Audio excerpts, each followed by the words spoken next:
서초동에 근무하고 있는 이재호 사무장입니다.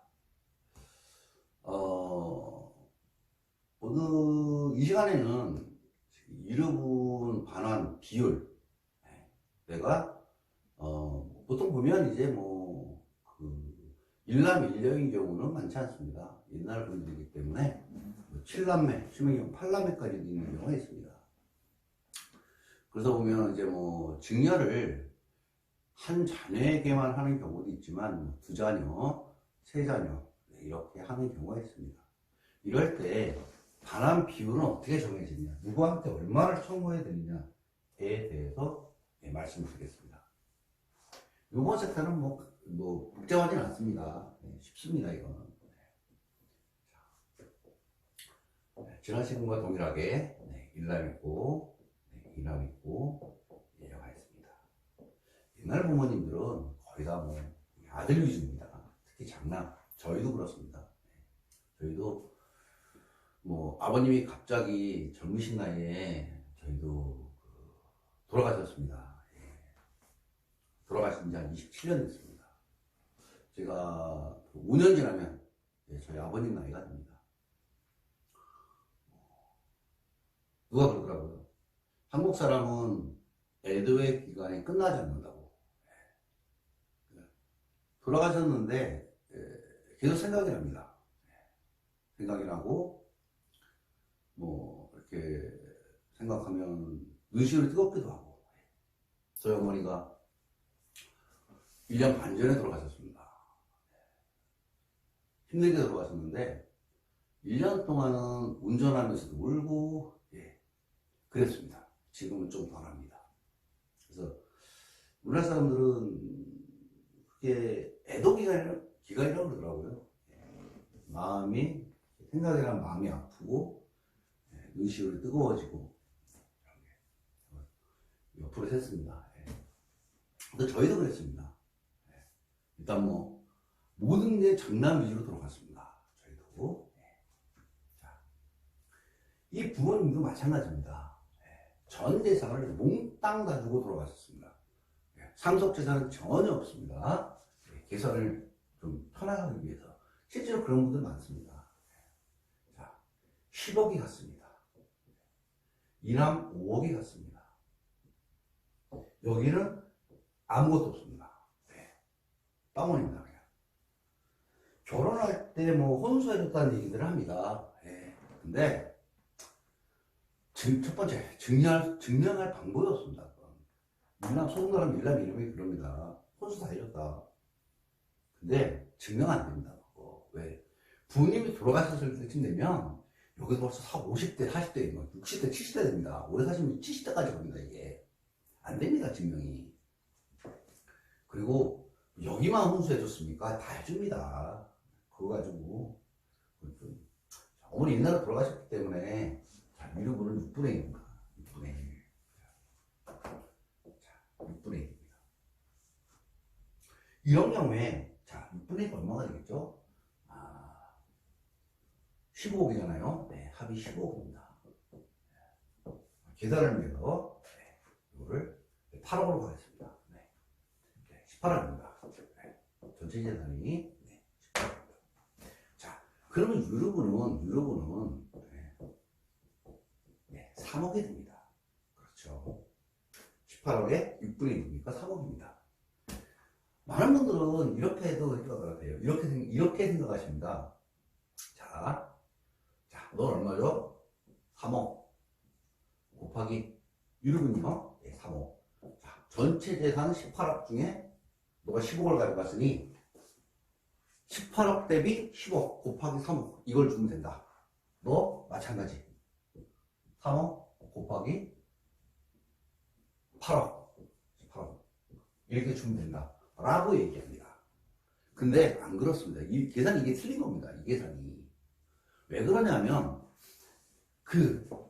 일남과 이남은 자기의 고유의 유류분이 있습니다. 고유의 유류분. 그래서 이 특별수익 중에서도 유류분을 초과하는 특별수익. 여기가 3억이거든요. 그러면 유류분을 초과하는 특별수익은 7억입니다. 7억 이게. 왜? 3억을 빼야 되니까요. 여기는 5억입니다. 이걸 초과특별수익이라고 부릅니다. 예, 초과특별수익. 이 유류분을 초과하는 특별수익의 비율에 따라 반환합니다. 따라서 어떻게 반환하냐면, 합이 12억입니다. 그렇죠. 그러면 여기는 3억 곱하기 7억분의 12, 10억분의 7. 여기도 3억 곱하기 5억이죠. 왜냐하면 8억인데 유류분 자기 걸 빼니까 12억. 이렇게 비율대로 반환합니다. 그러니까 이 증여재산별로 반환하는 게 아니고, 증여재산이잖아요. 이거는 이렇게 증여재산별로 반환하는 게 아니고 유류분을 뺍니다. 여기서 3억. 왜? 일람의 유류분이 있어요. 그래서 7억분, 7억대 여기도 유류분 뺀 5억 비율로 계산합니다. 7대 5의 비율로 유류분을 반환하게 됩니다. 자, 이게 이렇게 해서 이제 비율이 정해지는 겁니다. 자, 그러면 예를 들어서 여기 며느리가 있습니다. 며느리한테도 5억 줬습니다. 자, 그럼 어떻게 될까요?